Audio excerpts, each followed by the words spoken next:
That's Larry Kudlow. I'd like to just announce the spectacular news for American workers and American families and for our country as a whole. There's not been anything like this, a record-setting. It was just put out that the United States economy added almost 5 million jobs in the month of June, shattering all expectations. I was watching this morning, and the expectations were much lower than that. The stock market is doing extremely well, which means to me jobs. That's what it means, jobs. This is the largest monthly jobs gain in the history of our country. The unemployment rate fell by more than 2 percentage points, down to just about 11%. We're down to the 11% number. We started at a number very much higher than that. As you know, we broke the record last month, and we broke it again this month in an even bigger way. This news comes on top of May's extraordinary jobs report, which was revised upwards, by the way, to 2.7 million jobs. It was 2.5, that was last month, and that was a record setter. But it actually got a little bit better. We revised it. It was revised upward to 2.7 million jobs for a combined total of 7.5 million jobs created in the last 2 months, and that's a record by many millions of jobs. So it's 7.5 million jobs created in the last 2 months alone. Today's announcement proves that our economy is roaring back. It's coming back extremely strong. We have some areas where we're putting out the flames or the fires, and that's working out well. We're working very closely with governors, and I think it's working out very well. I think you'll see that shortly.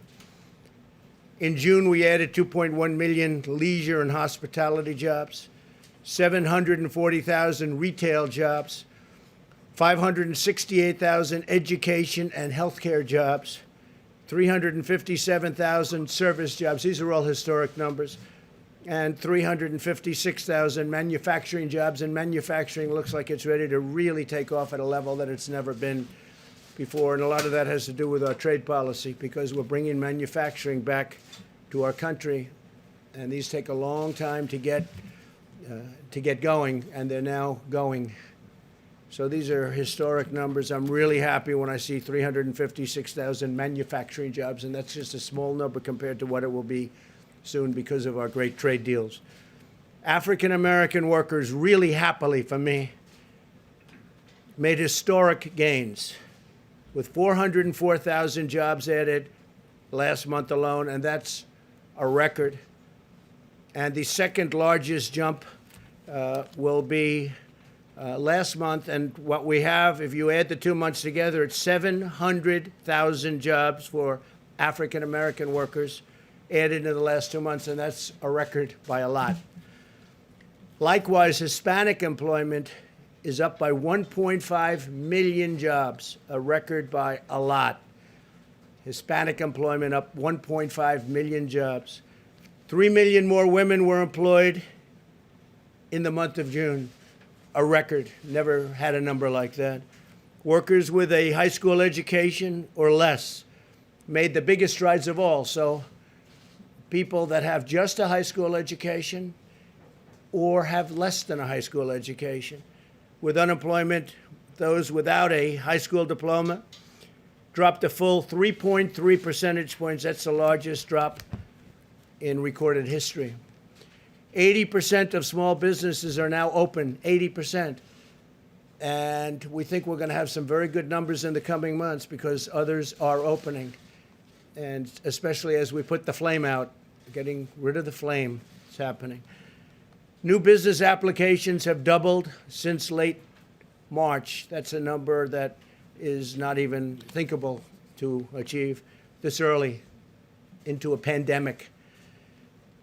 The latest ISM manufacturing report rose 10 percentage points, with new orders jumping a remarkable 25 percentage points, all a record. Consumer confidence, which is great, that's a great number to me because that means confidence is really good. If you don't have good consumer confidence, it's like life. If you don't have confidence, you're not going to do very well. Consumer confidence has risen 12 points since April. and 6-month job expectations hit an all-time high. So think of that for a second. With all we go through, with all of the trials and tribulations that we read about every night, much of it totally fake news, fortunately. And if the consumer didn't get it, you wouldn't have good consumer confidence. We have consumer confidence has risen 12 points since April, an all-time high. Think of that. Retail sales surged an astonishing 18%. So retail sales went up an astonishing 18% in May. That's the largest increase in the history of our country. That's a tremendous number. 18%. The number of, and what it means to me is jobs. The number of unemployed Americans re-entering the labor force rose by 43%. And fewer workers are dropping out of the labor force than before. And the crisis is being handled. You know, if you look, we were talking this morning, something to think about. China was way early, and they're getting under control just now. And Europe was way early, and they're getting under control. We followed them with this terrible China virus, and we are likewise getting under control. Some areas that were very hard hit are now doing very well. Some were doing very well, and we thought they may be gone, and they flare up, and we're putting out the fires. But other places were long before us, and they're now, it's a life. It's got a life. And we're putting out that life, because that's a bad life that we're talking about. But all of this suggests that workers are confident about finding a new job. The stock market is soaring with the best gains in over 20 years. In the second quarter, the Dow Jones increased 18%. This is in a quarter, 18. These are not numbers that people have heard about. It's the best in 33 years. The S&P 500 increased by almost 20%, the best since 1998 for the quarter. And NASDAQ increased over 30%, the best since 1999. And we had a 50-month, if you look over a long period of time, a phenomenal number. But if you look since the election, we've gone up. The Dow went up close to 45%. The S&P 500 went up 47%. And NASDAQ Composite went up getting close to 100%.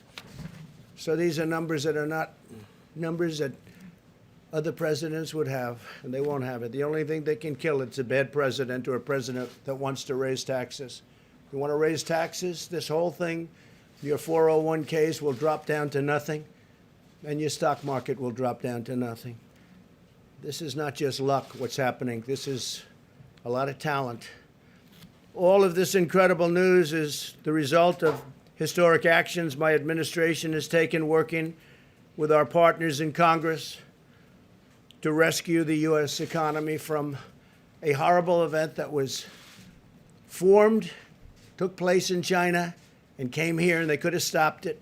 They could have stopped it. Nobody likes to write that, but they could have stopped it. They know it, and I know it. Through the Paycheck Protection Program, we've extended over $520 billion in loans to nearly 5 million small businesses, saving and supporting the jobs of tens of millions of American workers. This has been a tremendous success, levels that nobody's ever seen before. But we saved all of those jobs and all of those small businesses, and some will be large businesses soon, perhaps. We also rushed urgently needed relief to millions and millions of hardworking taxpayers. They got that directly, and we're working on a phase 4. We're working with Congress. That work has started. Steve Mnuchin can give you a little briefing. Talking about payroll tax cuts. We're talking about more money being infused. And it comes back to us. It comes back. It's all coming back. It's coming back faster, bigger, and better than we ever thought possible. These are the numbers. These are not numbers made up by me. These are numbers. We've implemented an aggressive strategy to vanquish and kill the virus and protect Americans at the highest risk while allowing those at lower risk to return safely to work. That's what's happening. Our health experts continue to address the temporary hotspots in certain cities and counties, and we're working very hard on that, where the relationship with the governors is very good. We made a call, Mike Pence made a call just yesterday and said, what do you need? Not one governor needed anything. They don't need anything. They have all the medical equipment they can have. Thank you, U.S. government.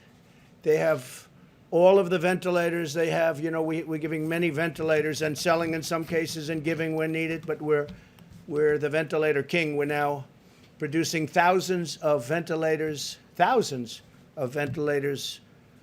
a week, and we're helping other countries. And other countries are desperately in need of ventilators, because this is now at 189 countries. That changes all the time, that number. Our last count is 189 countries, and many of them don't have money, and almost all of them don't have a capacity to build a ventilator, which is hard to build, very complex, very expensive, very big in many cases. We've done an incredible job. So we have assembly lines building ventilators, and we're building thousands a week. All of these people are working with governors and local officials to restore best practices, and that's what we've done. That includes face coverings, social distancing, testing, and personal hygiene. Wash your hands. State officials will decide how rapidly to open their economies. That's largely up to them. If we see something that's egregious, we've gotten involved with a couple of them where we thought it was unfair. We'd like to see churches opened quickly, and some of them just don't want to do that. In New York, we got a great ruling from a judge, thank you, Judge, that they can open. If these best practices are implemented, then the hot spots can be calmed quickly, and we understand this horrible disease right now. We didn't understand the disease at all. We did the right thing. We closed it up. We would have lost millions of lives. We've done a historic thing. We would have lost millions of lives. And now we're opening it up, and it's opening up far faster than anybody thought even possible, and more successfully. And as I said, you're going to have a fantastic third quarter. It'll be a third quarter the likes of which nobody has ever seen before, in my opinion. And the good thing is the numbers will be coming out just prior to the election, so people will be able to see those numbers. The fourth quarter, likewise, will be extremely good, and maybe most importantly, from the standpoint of our country itself, next year will be a historic year. Next year is going to be an incredible year for jobs, for companies, for growth. Things are happening like nobody would have thought possible. I do want to comment, Boeing, as you know, is moving along in their process. It's been a very hard process, a very complicated process, but they have made tremendous gains, and they're going for approvals on the aircraft, on the 737 MAX. They're also starting to do some real business, so I just want to congratulate Boeing. They've been through so much. I think it was probably the greatest company in the world. I used to say it was the greatest company in the world, and then it ran through a very tough period of time. But I just want to say that Boeing has made tremendous progress in a short period of time. And other companies I don't even have to talk about, because they're all setting records. Virtually every one of our great companies is setting records. So I want to thank everybody for being here today. These are historic numbers in a time that a lot of people would have wilted. They would have wilted, but we didn't wilt, and our country didn't wilt. And I'm very honored to be your president. Thank you very much. Thank you.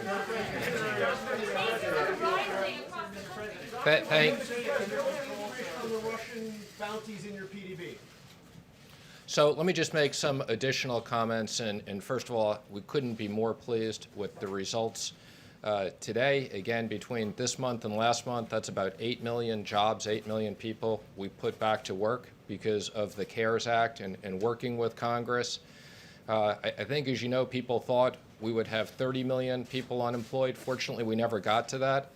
So 8 million jobs back, but our work is not done. Our work won't be done until every single American who lost their job because of COVID gets back to work.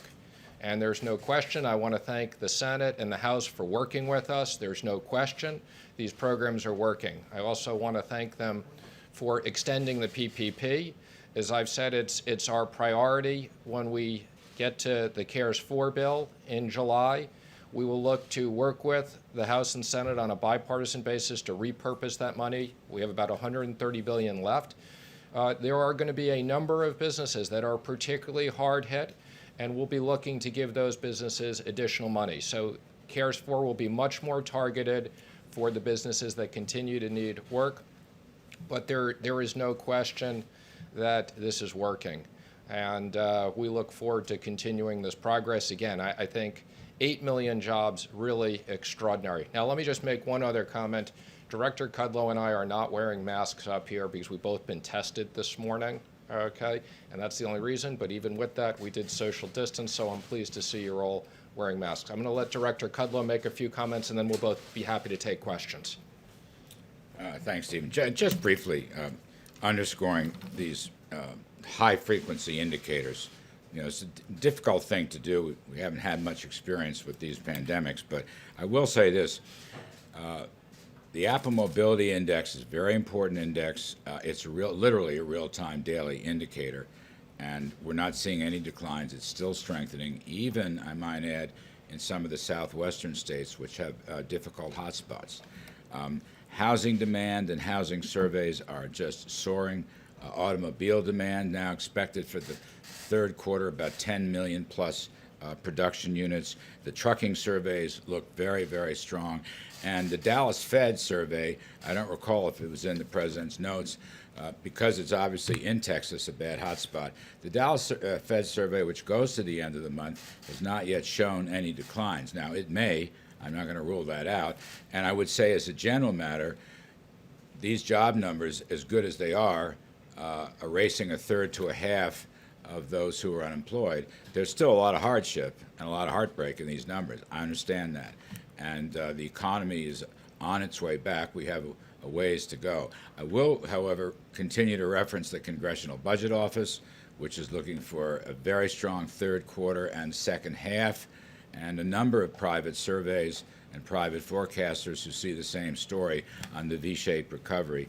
And with good policies and leadership, 2021 can be a big bang year, and we will be able to get back to the peak levels of 2019. So I believe we're well positioned. I think we have a lot more work to do. I get that. And as Stephen mentioned, we'll see how the policy discussions go later this month. Thanks. Sure, go ahead. Mr. Secretary, are you concerned to see new unemployment claims rising? We're at 1.4 million layoffs last week, and that number is actually going up, not going down. Are you concerned about that? Well, let me just say again, I want to just say we're going to be concerned till every single person is back to work. Now, when you look at these numbers, I think it's tough enough to predict economic numbers in normal times. In these times, you have to look at all these numbers in the entirety. So what I would say on that is there's a lag on the unemployment claims. I think you also know many of these states we set up front are completely backed up. So no, I would focus on the jobs numbers are the most accurate numbers, the trend of 8 million jobs back. But having said that, I'm concerned until we get everybody back to work. Obviously, this is good news today, no question about it. But it's also obvious that the crisis that is surging through Sunbelt states, record number of cases nationally yesterday, threatens all of these economic gains. Many states are throwing their reopenings into reverse. What additional actions is the administration going to take to stop that? Will the administration, and will the president specifically, call on Americans to wear masks? And why don't we have, rather than you guys celebrating good news that it's already happened, why don't we have the coronavirus task force up here giving briefings on how to get under control what is obviously not under control, as Anthony Fauci said this week?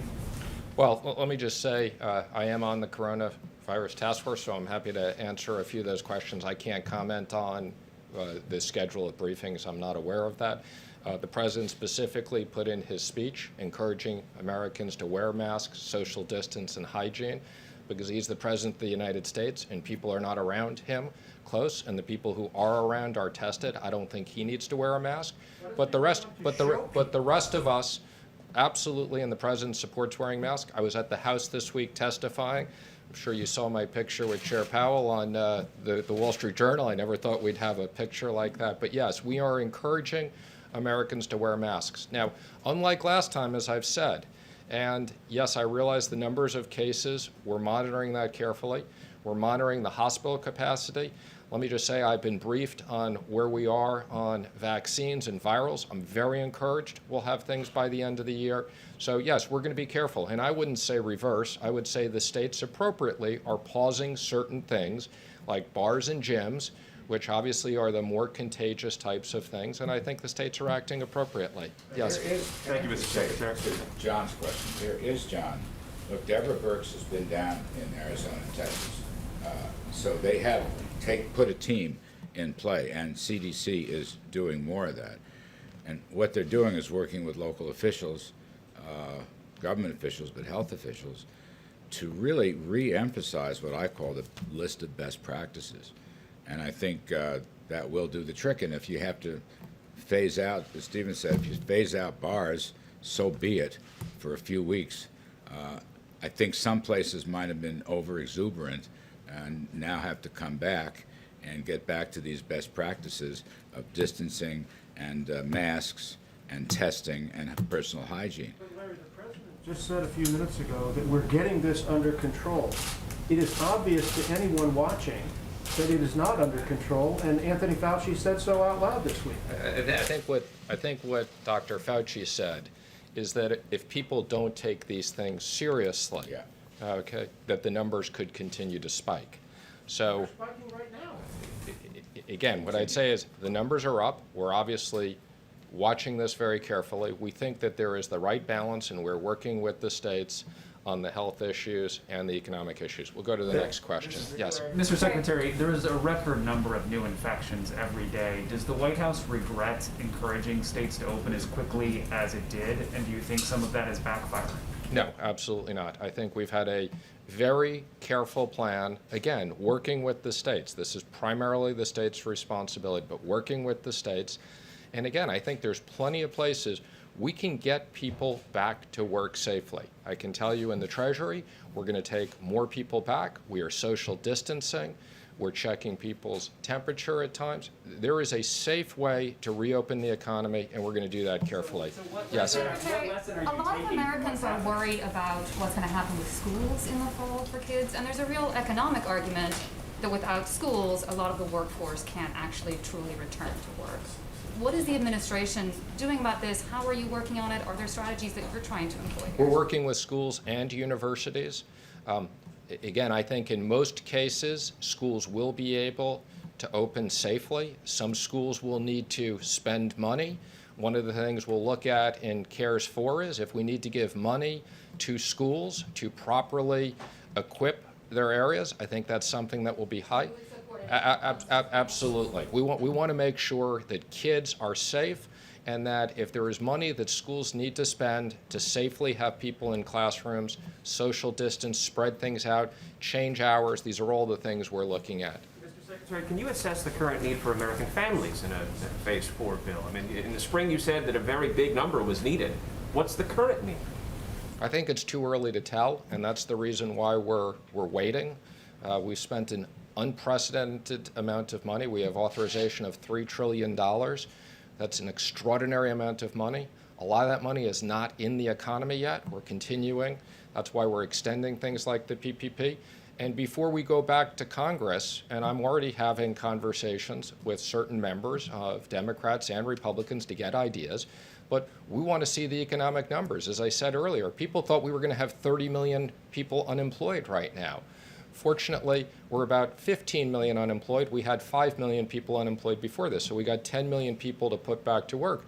The president's committed to do what we need to do in the next bill to protect kids, protect jobs, protect liability. Yes, in the back. Mr. Secretary, if you take a look at the president's Twitter feed over the past few days, he tweeted a video of a supporter yelling "White Power." He's been tweeting a veto threat if military bases are named away from Confederate generals. He's been tweeting a lot about Confederate statues and not wanting them to come down. We're in the middle of a pandemic. Is the president more focused on preserving or celebrating the Confederacy than getting this pandemic under control? Let me just say, I think the president's focused on everything. I think this issue of statues and everything else is a complicated issue. There was an op-ed in the Wall Street Journal from the cardinal in New York about the Bible and everybody other than Mary and Jesus Christ. I think it's a very complicated issue. We need to have a balanced view of history. This is for the white power video, because he has it. Again, I'm not. We're here to talk about economics. We'll take one more question in the back. Mr. Secretary. In the back, yes. Mr. Secretary, where is the Treasury Department on sending stimulus check to mixed status families? There's a lawsuit that was allowed to proceed. Are you guys going to be doing that anytime soon? Or you're going to leave it to the courts to decide whether the Treasury Department has to do it? I'm sorry, I didn't understand the question. What's the question on stimulus checks? Mixed status families, so parents of American citizen children, people who are married to undocumented. Our position is that legal Americans, American citizens, should get the payments. That's our focus. If people are here illegally, they're not going to get economic payments. So, but let me just say, we're very focused on, as part